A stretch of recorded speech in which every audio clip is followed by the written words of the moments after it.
Hi, here's chapter 4 in my book, 12 Steps to One Hero. It's on step 4. I'm going to read half of it now, so there's going to be a part 1 and a part 2 video. It's the longest chapter in the book. So, it's called Look Inside Fearlessly. Step 4. Made a searching and fearless moral inventory of ourselves. So the mentor is shown by the living proof that is their wisdom, knowledge, insight, and that often indefinable attraction they have just exactly what is possible and where to start looking for it. Then it's time for the protagonist of this hero's journey to really spring into action. The potential hero has to do something other than looking and listening now. Now is the time to stop talking the talk. With step 4, you need to write a list detailing all your life, listing every single one of your resentments and secrets. Everything has to be prepared in order to be put on the table. No ifs or buts. Every single thing, including the sort of secrets you wouldn't want your mum to know.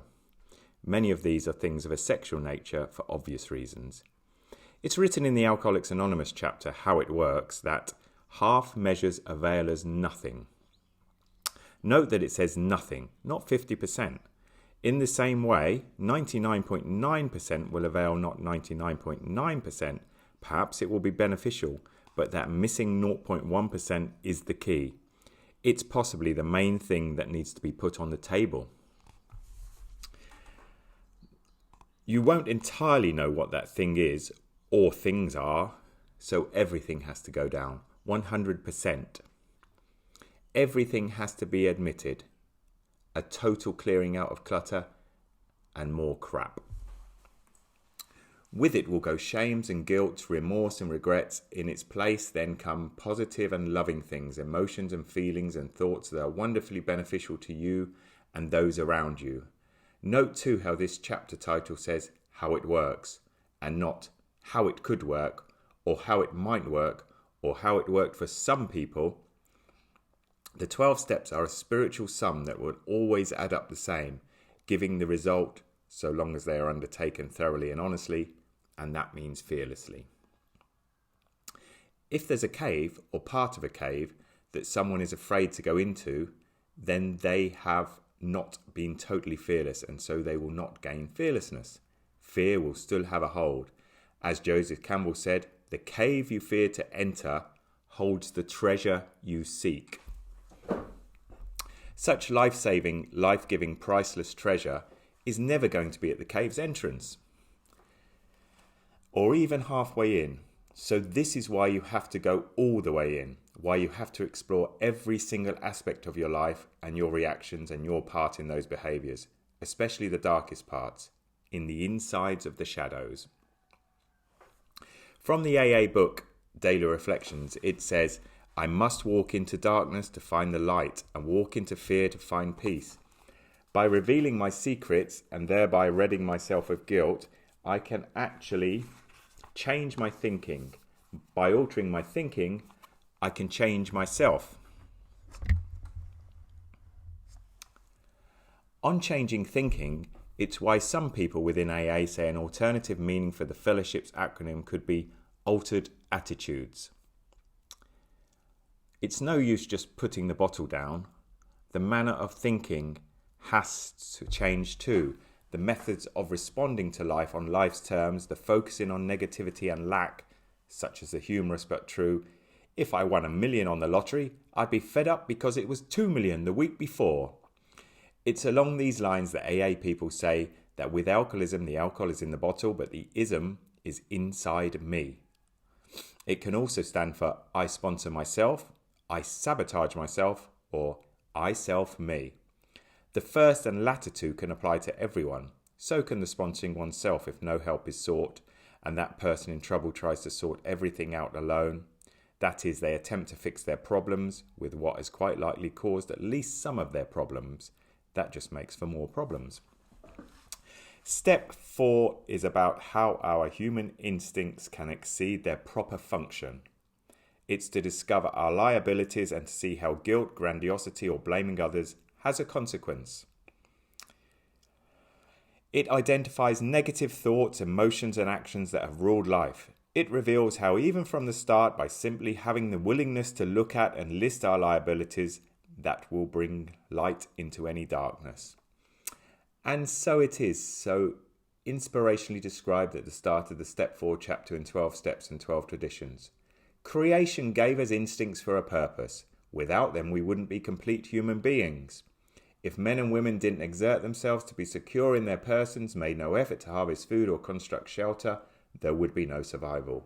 If they didn't reproduce, the earth wouldn't be populated. If there were no social instinct, if men cared nothing for the society of one another, there would be no society. So these desires for the sex relation, for material and emotional security, and for companionship are perfectly necessary and right, and surely God-given. Yet these instincts, so necessary for our existence, often far exceed their proper functions. Powerfully, blindly, many times subtly, they drive us, dominate us, and insist upon ruling our lives. Our desires for sex, for material and emotional security, and for an important place in society often tyrannize us. When thus out of joint, man's natural desires cause him great trouble, practically all the trouble there is. It goes on to say that with Step 4, we seek to find out exactly how, when, and where our natural desires have warped us. This step will enable you to find a real ability to cope with life and to meet life's responsibilities with your own resources that are much greater and capable than you might think, and that perhaps it is the case that there's the need, rather than to change certain conditions, more so the need to change yourself to meet these conditions. It talks about how this step is to help anyone doing it to discover a chink in the walls their ego has built, through which the light of reason can shine. Step 4 is the discovery and uncovering of what the 12 Steps literature describes as personality defects, an index of maladjustments, major human failings, serious violations of moral principles, or defects of character. They are something that everyone has in varying degrees, as they are part of the human condition. They are known elsewhere as sins. What the hell have sins got to do with this? Hell has everything to do with it. Hell on earth as an entity, a state of being. The word sin, as originally used, was a Greek word for missing the mark, and it was generally used initially in spear throwing. So what that means is that when you sin, you are not doing the best you can, being the best you possibly can be, not fulfilling the full potential, not reaching the best ideal. You are not there to help others as much as you could. You are causing discontent inside, putting a sort of bad influence or poison into your being. Why the need to write secrets down on paper to let them out? Because secrets make you sick. A secret is a guilty verdict that the harsh court in your head has given you. Guilty verdicts always come with a sentence and a punishment, and that may be a life term of self-pity, low self-esteem, and self-loathing. Solitary confinement with self is a life sentence that has to be avoided. Yet no one has any idea what it's like if they go this way. It may be to a far worse place, so it's always better to deal with what there is to deal with on earth, and there is always a solution. Our ancestors knew all about this. Consider the word sullen, from Latin solus, meaning alone. Then that the word hell is from an Indo-European root meaning to cover or hide. Secrets make and keep us sick. They keep us in torment, in hell. The word secret itself is connected to the word secede, meaning to withdraw from membership of an alliance. To the human race? That comes from Latin secedere, meaning to go away, withdraw, separate, from set, apart, and cedere, to go.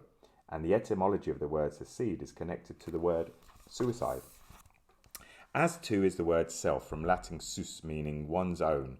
Latin sui means of oneself, then adding sidium meaning a killing, and you have the etymology of the word suicide. The meaning, person who kills themselves deliberately, is from the 1720s. But in Anglo-Latin, the form of Latin used in medieval England, the term for someone who died by suicide was fellow de se, meaning one guilty concerning himself, or felon of self. And felon comes from Old French, literally meaning wicked, connected to fel, meaning evil. This is associated with the word fall, that is from Old English fallen, related to Dutch vallen and German fallen, and from Old Norse fall, meaning downfall sin, the downfall of self. Incurvatus in se, Latin for turned inward on oneself, is a phrase describing a life lived inward, on and for oneself, rather than outward for others and God. The sickness of self-centeredness and selfishness is bound to lead to a disease. It goes against how we are made to be. Think about it. As if we were made not to care for others, a long time ago humankind would have ceased to exist. It is thought this phrase was first said by Saint Augustine, a philosopher born in 354 AD, whose writings influenced the development of Western philosophy. It is about how sin is to be turned inward on oneself, and how if a life is lived like this, it only gets narrower, colder, and darker. It is about the sort of people who have become so turned inward that on seeing other people's happiness, they feel pain rather than pleasure.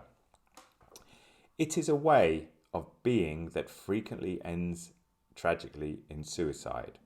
That leaves all those behind wondering every day for the rest of their lives what more they could have done, which is why it has been said that a suicide often takes more than one life. If you think about all the 7 deadly sins, they're all about, to differing degrees, being turned in on oneself. It is a deadly way to attempt to live. In early English common law, an adult who killed themselves was literally then a felon, a person who committed a felony. This is why frequently people still say commit suicide, implying someone has committed a crime. The felony of fellow the se meant the deceased was given a shameful burial, often with a stake through the heart and with a burial at night with no mourners and at a crossroad. Burial at crossroads at that time was the method of disposing of executed criminals, and one explanation for these crossroad burials for those deemed criminals is that ancient Germanic groups often built altars at crossroads, and as human sacrifices, especially of criminals, formed part of their ritual, some of these spots came to be regarded as execution grounds. Superstition also played a part in the selection of crossroads in the burial of people who had died by suicide, as some people believed those who died this way could rise as the undead, and so burying them at crossroads would inhibit their ability to find their way if they returned in search for someone to avenge. Then, why the need to put resentments down as well and let all of these out? Because we must expel these tormenting ghosts. Consider that the word resent is from Latin re, meaning expressing intensive force, and sentire, meaning feel. The early sense was experience an emotion or sensation, later feel deeply, giving rise to feel aggrieved by. So a resentment is when you re-feel something bad, and it means that you are reliving it and feeling once again the feelings of such as anger, hatred, and fear. It is known that all addicts are experts at resentments, and it's one reason for the habit they have, because those bad feelings keep on coming, often growing in intensity, as the memory will most likely close in on the worst part and repeatedly replay it in slow motion, much like a sporting slow motion replay does as it analyses such as a foul. There is a joke that goes, "Did you hear about the addict who died? They buried him, and then a year later they buried his resentments."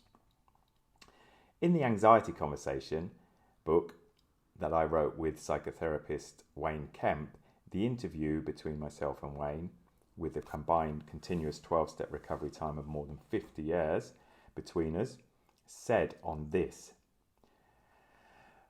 This is me speaking to Wayne. Viktor Frankl wrote fantastically about choice in man's search for meaning, about being in a Nazi concentration camp. He wrote, "Does man have no choice of action in the face of such circumstances?" And he said that we do always have a choice wherever we are in life. In quotes from Viktor Frankl, "Everything can be taken from a man but one thing, the last of the human freedoms, to choose one's attitude in any given set of circumstances, to choose one's own way. Fundamentally, therefore, any man can, even under such some circumstances, decide what shall become of him, mentally and spiritually. It is this spiritual freedom which cannot be taken away, that makes life meaningful and purposeful." And Wayne said in response to that, Wayne's a psychotherapist for 20, 30 years. Yes, people always have choices. It's the attitude. Are we able to stay in an emotional balance under all circumstances? I am in awe of Frankl, the horrors he went through, and yet he managed to maintain that attitude. He's proof of the idea that it's not what happens to us so much, it's how we handle it and how we deal with it, and he chose not to hate, because he knew it would destroy him. This is me writing again or speaking. So, forgiveness is massive. I heard someone say the clue is in the word forgive, as it means to give ourselves something. And then Wayne again. Frankl was choosing not to hate. We are destroying ourselves if we do. Me again. Like drinking poison, but waiting for the person we hate to die from it. Wayne. Exactly. That's why you're advised to forgive people, because it only destroys you. I knew a guy whose daughter was murdered, and it was horrific for him, of course. And he tried to get into the prison to kill this man who'd killed his daughter, and he was consumed with hatred for him and thoughts of revenge. Then one day somebody said to him, "That man who killed your daughter is now killing you. He is now destroying you." Close quote. Incidentally, the word remorse is similar. It derives from Latin re, meaning expressing intensive force, plus mordere, to bite. So, when we have remorse, it is as if we keep gnawing away at ourselves from the inside out. No wonder we are less than we should be. It's okay to feel sorry for something and learn from that in vowing to deal with any similar situation differently, but it's not okay to let it eat us up. If it does that, we are never able to fulfill our potential to help others and be our greatest ideal. So, in step 4, it is suggested that you write down all your secrets and every one of your resentments in preparation for reading them aloud to another person. Remembering that when you asked someone to sponsor you, they likely made sure you were prepared to go to any length. Now, excessive pride can rush forward here, dragging along self-justification, telling you that you don't really need to go this far, and a rush of the soul sickness that is fear tells you not to look this much, if at all, as the wounds are too contaminated and infected to even consider an examination. At this point, you need to look at your sponsor and listen to others who have taken this 4th step and followed it swiftly with the 5th step to hear and see the evidence, the living proof, that if you shove away pride and fear to allow willingness and a commitment to thoroughness and truth to come in instead, then a feeling of a new confidence usually arises. There is as well a great sense of relief at finally facing ourselves. After all, wounds and scars have to be looked at if they are ever to be cleaned up and treated so they can heal. Otherwise, the sticking plaster and bandages and stitching up will be on the wrong places, which is what has been happening with the addictions, the dysfunctional relationships and the wrong jobs. Ask in your heart, feel it in your gut. These never deceive us. To heal means to make whole, not to raggedly attempt to hold it all together. In Dante's Inferno, we see the suffering of the damned, the different levels of ruin in hell caused by such as lust, gluttony and greed. These are the consequences of how a life is lived. We can be put in a level of hell by these defects of character, and we have fallen past the notice reading, "Abandon all hope, you who enter here." A searching moral inventory, as is step 4, is the beginning of the journey deep inside and a way of coming up into the fresh air and light again. You will breathe easier. Many who leave their first 12 steps meeting report that they had a feeling of hope for the first time in a long time. Certainly this feeling will grow as the 12 steps are taken one step at a time. Simply by becoming willing to do and complete them, your sense of hope will grow. What you most need will be found where you least want to look. That which you are scared of, loathe fiercely, find intolerable, that which repulses you and that which you do all you possibly can to stay away from, that is where you need to go to discover what you need to know. It's in the King Arthur hero's journey story, when in the search for the Holy Grail that contained the redemptive substance King Arthur and his knights needed, they were faced with the fact that it was somewhere in a vast, dark forest, and what they had to do was each go into that deep forest at the point where it looked the darkest to them. It is about discovering something you need desperately, but have lost, yet you don't know what it is until you actually find it. Then You find it pulsating from within. Then you remember and realize what it was all along, that core part of you, at your heart. You need to set it beating again, make it truly alive by your actions. And it's only you that can do that.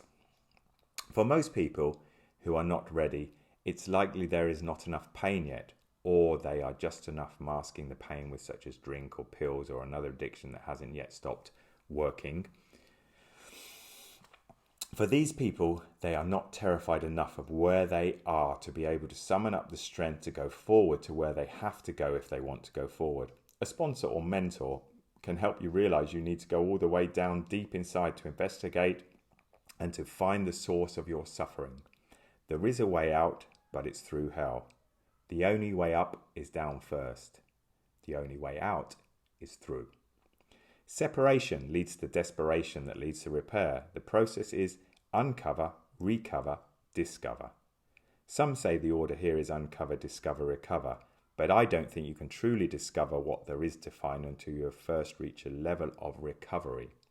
You have to get well first before taking the major discovery part of the journey. It's for discussion.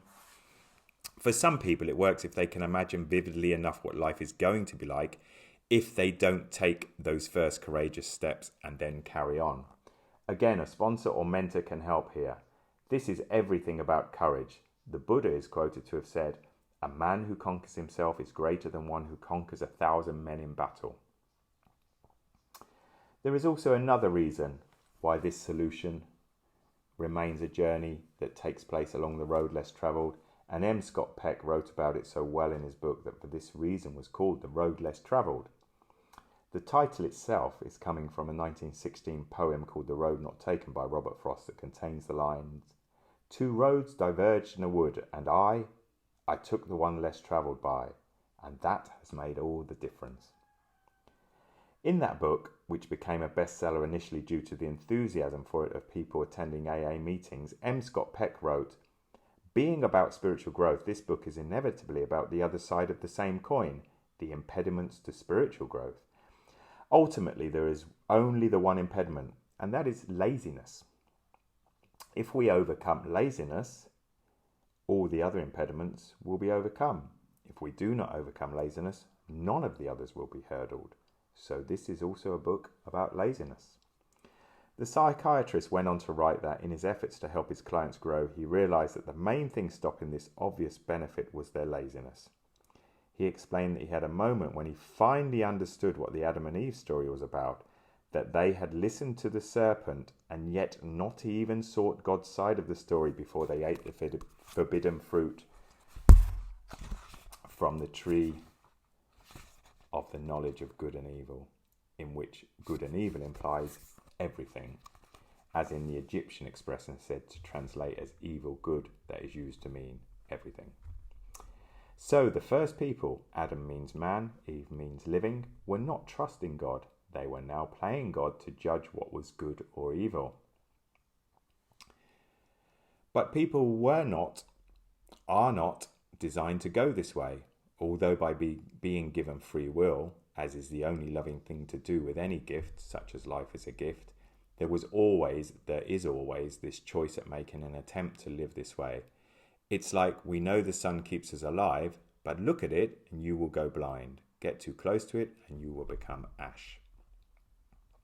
So as soon as Adam and Eve took a bite of the apple, they became self-conscious and consequently covered their nakedness.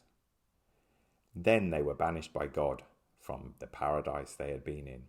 Interestingly, as a slight aside, the Quran mentions the eating of the apple as being a slip, which is the same word used in the 12-step groups when someone succumbs to their addiction again. Peck carried on by stating that the missing step of Adam and Eve in not asking for God's side of the story is what makes the essence of sin. The debate they could have asked for between the serpent and God is, in quotes, symbolic of the dialogue between good and evil which can and should occur within the minds of human beings. Our failure to conduct fully and wholeheartedly this internal debate between good and evil is the cause of those evil actions that constitute sin. In debating the wisdom of a proposed course of action, human beings routinely fail to obtain God's side of the issue. They fail to consult or listen to the God within them. the knowledge of rightness which inherently resides within the minds of all mankind, close quote. Peck explains that people don't do this because we are lazy, because it takes time, effort and energy to hold such internal debates as these. Then he added that if we seriously listen to the God within us, we would frequently find ourselves being urged to take the more difficult path. So in deciding to listen to the God within us, we then open ourselves to having to make this effort. That very often is not what seems the easier, softer way. And those last 3 words of that sentence are another popular 12-step group phrase that comes from the How It Works chapter in Alcoholics Anonymous, the book. Open quotes. Our stories disclose in a general way what we used to be like, what happened, and what we are like now. If you have decided that you want what we have and are willing to go to any length to get it, then you are ready to take certain steps. At some of these we balked. We thought that we could find an easier, softer way. But we could not. With all earnestness at our command, we beg of you to be fearless and thorough from the very start. Some of us have tried to hold on to our old ideas, and the result was nil until we let go absolutely. It continues to say that we deal with alcohol, that is, cunning, baffling, and powerful, as it is, the enemy within our minds. The devil hath power to assume a pleasing shape, wrote Shakespeare in Hamlet. The 12 steps help you identify the deceptive shapes that come in front of us in life to stay ahead of this cunning, baffling, and powerful deceiver. Step 4 in the 12 Steps book is about writing down in 3 columns all your resentments and secrets.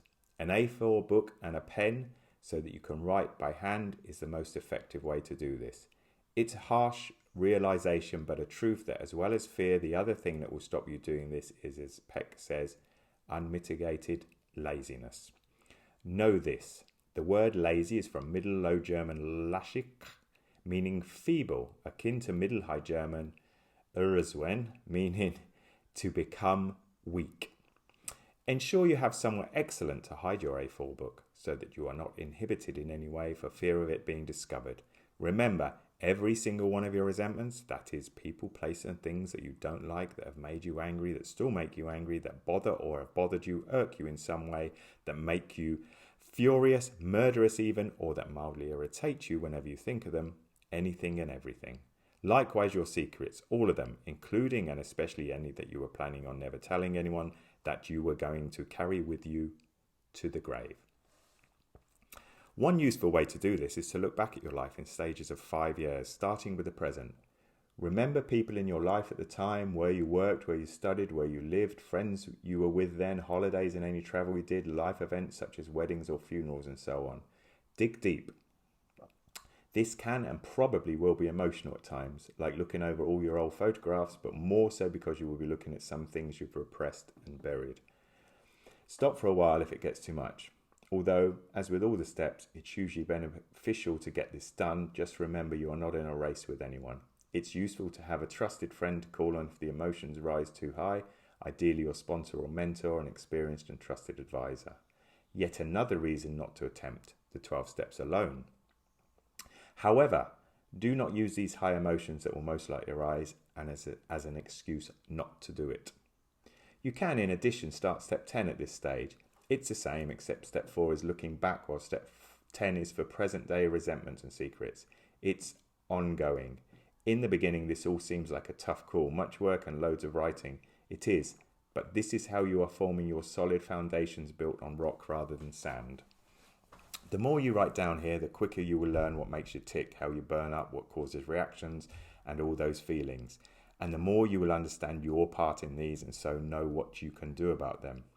As we are powerless over people, places and things, but we can change our reactions and attitudes. See the Serenity Prayer for more on this, which is God grant me the serenity to accept the things I cannot change, courage to change the things I can, and the wisdom to know the difference. When you can identify these things in a split second, such as, right there, I can see pride and self-pity are on their way to grab me here and shake me about a bit, cause me to react in a way I'll regret and then feel sorry for myself for hours. But no, you don't. And then they won't grab you because you've spotted them before they've got to you. So discovering a pattern to these character defects helps a person to recognize them and then become capable of stopping them getting in the way of being who they're supposed to be. Listing character defects is not to beat yourself up, but to be able to see what they are and have the opportunity to get rid of them. In which case, more positive stuff can find the space to be let in. Because you will become increasingly more aware of them coming at you, you will increasingly be able to stop them in their tracks. It's like shining a gigantic bright spotlight directly on them, on these creeping darknesses that try to come at us at every opportunity. When you illuminate them, show them up as they stealthily come for you. They don't make it. They don't even reach you, so they don't get you. As soon as light hits darkness, darkness always instantly goes. This is then what it means in the 12-step promises to, open quotes, comprehend the word serenity and know peace, close quotes. It's to understand personal responsibility, to be able to stand tall in spite of and despite whatever comes in life. And what always miraculously and quite beautifully happens when someone puts the effort in with step 4 and step 10 is that fairly quickly, normally within a couple of weeks, if they put the effort in, they will realize something like, that person cutting me up in their car would have usually driven me mad, but I realized it was mostly my pride that was on its way to mercilessly swing me around, and some self-pity, self-centeredness, impatience too, arrogance as well, as I don't really know why they were rushing so much, dishonesty there as well, as I've driven like that before, plus some envy, as they had a better car than mine. And because I realised all this, all in just a split second, it didn't even cause a reaction in me. I stayed calm, even serene. So where you might have previously become furious for a moment, maybe even murderous, because we all have that in us, and then lived in that negative feeling often for hours as you replayed and relived it over and again, what happened, what you should have done, what you still could do now. Instead, it's all over and you can get on with your day because it didn't create any bad feeling in you. It didn't cause any resentment. That means there's no need to write it down as a step 10. You were quite able to stay functioning normally. No strength and vitality was stolen from you over this. This allowed you to have that energy for more positive things, such as helping other people, being the best ideal of yourself that there is. It's notable and quite astounding when this happens, and more it does. It's a mental, emotional, physical, and spiritual transformation.